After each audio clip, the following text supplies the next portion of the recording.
And hello good people of the internet, it is I, Tommy Kelly, and this is Adventures in Moo.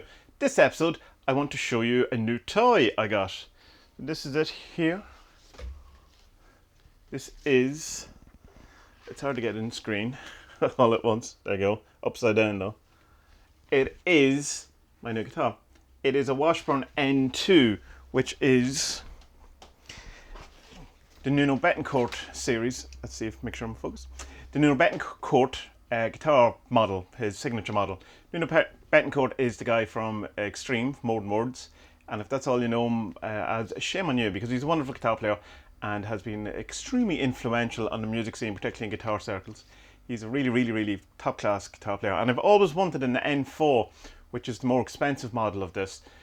And but it's about $4.5 grand, $5 grand, depending on what sort of make you get it of it. But it's something I will get at some point in the future. But right now, I thought to kind of celebrate and to buy a present for my old self, who was big into guitar, and to kind of celebrate that I would at least get something to signify that. So the N2 seemed like a perfect one. It is still the most expensive guitar I've ever had. It worked out, including shipping and a couple of other things, just under €900. Which as guitars go is quite cheap, but as other things go, as fridges go is probably, well, I don't know how much fridges are. As sliced pans go, it's quite expensive. But it was part of this working of trying to reclaim music, and also this integration of my life of pan, which seems, as at least one phase of it seems to be bringing music back in and being a musician and reclaiming that and celebrating that and being okay with that and all of that. I've talked a bit about that previous in other videos. But yeah, so I've put up a video on social media of me playing it. It's just kind of a shred video, man. But I'll leave the link in the show description. It's on Facebook. And wow, it is so warm here. Oh, I was playing the guitar, and you can just see in the video I'm just sweating. It's like, that's the kind of the downside of when you have your office in a big metal container. So anyway, that's kind of it. I'm really enjoying playing guitar again, and I've been doing following a lot of Steve Vai's videos, his guitar lesson videos, and I've been doing some other kind of video stuff on YouTube. It's not great about YouTube where you can just literally go and learn anything. You won't, you know, just by typing it into YouTube and then someone tells you what it. Like it's a wonderful resource that I'm very grateful and appreciative. I have no kind of real ambition towards the music other than wanting to play again, and not to, you know, to record albums, not to do gigs, not to do anything other than just to enjoy it again. And I was playing some backing tracks earlier on, again on YouTube. What a wonderful resource, and really enjoyed the kind of release that I got. I talked before in a previous video that I used to have gigs would be like a form of exorcism, you know, that just get an awful lot out of me. And I kind of felt that again today when I was doing the backing tracks, where I was just trying to play as, I suppose, emotionally as I could, or as put as much of myself into it as I could, without, you know, without getting too kind of, I suppose, woo about it. But it's to, you know, just to express myself as best I could in the moment. And I got really into it, and I got you know, I felt very emotional and releasing, and almost in the same kind of way of the exorcism. But I suppose the kind of thing that I also had about doing the kind of musical gig exorcism is that you are doing it in front of other people. There's a kind of, while it's performative, I don't really mean it that way, but it's that it's kind of like a public exorcism, that you're laying yourself bare in front of the world or in front of people, you know, that you're no longer hiding, that you're in some way showing yourself in a way that you wouldn't normally show yourself. Like, you know, when you go into the office and you go into work, and if you just kind of had that emotional release that you do during a gig or whatever, it just doesn't go down, you know. It would be really weird and inappropriate and not the situation to do it. So there isn't that many kind of situations where you can have this kind of grand emotional performative release, and it's something that I think it was very helpful to me in different times in my life. And you know, and then kind of, I suppose, there's the kind of negative side of it that you kind of are then, I suppose, trying to aim at.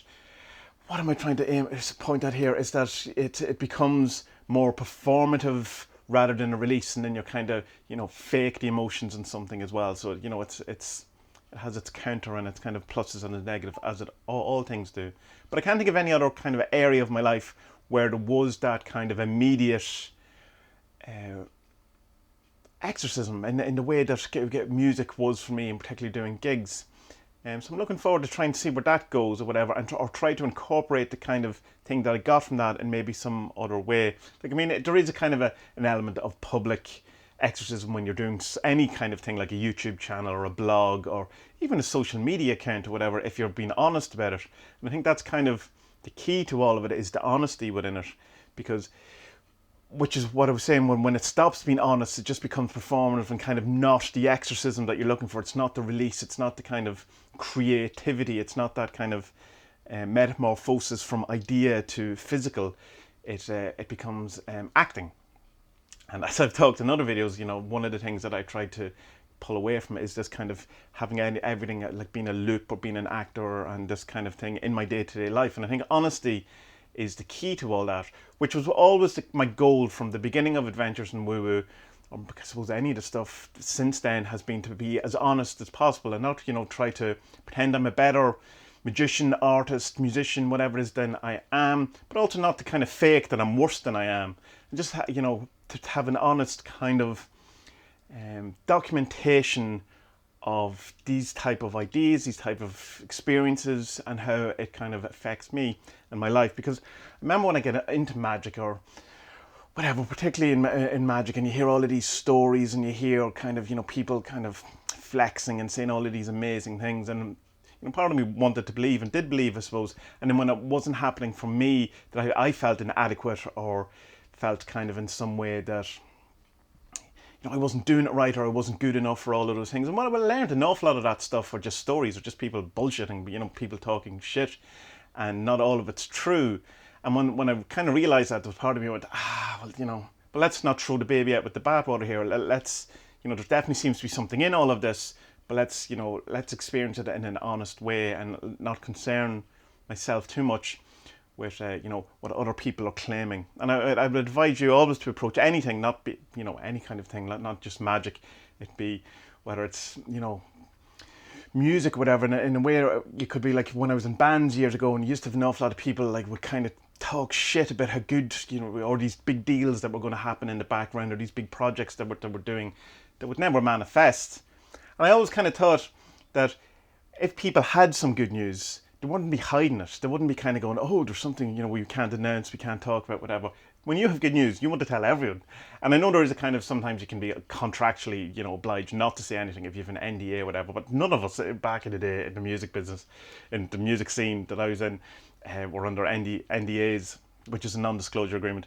But yeah, there was lots of things that we couldn't talk about, and it was just kind of ridiculous. And that kind of carries over into all the different things. And it's definitely there in magic that there's, you know, this kind of affectation towards greatness or something that, you know, is kind of being played out, which I think is not helpful, particularly to people starting out into these kind of thoughts and this kind of approach and this kind of art, that it can become very disillusioned, or you can kind of, you know, not want or see it all as being fake or rubbish or something like that, when there's genuinely seems to be something in it, or at least there appears to be, and or acting as if there's something to magic, it appears to have good effect.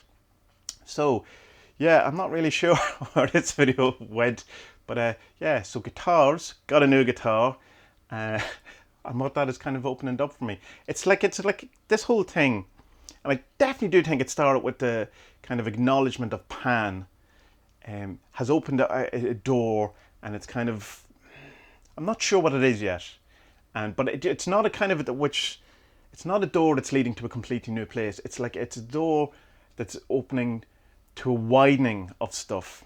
So what I mean by that is that it's not kind of a thing where it's going to open the door and now you're a musician and you forget musician, and then you forget that, you know, your art or your thing. It's like opening this door that's widening and adding to all of it, to my life. You know, it's adding more to it rather than trying to take it in one particular direction or a new direction or something. I can't really fully grasp it, but I will. But it's a good thing. It's very positive. It's an expansion. There you go. That's what it is. It's expanding on what's already there rather than leading it in some direction, or more contracting it into a more precise thing. You know, it's kind of, there's Tommy's rambly moment. So we leave it at that. Now, what am I going to call this video? That's the thing when I go off on these things.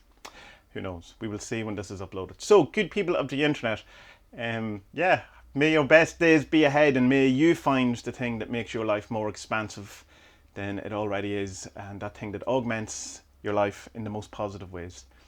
May your best days be ahead, and be well.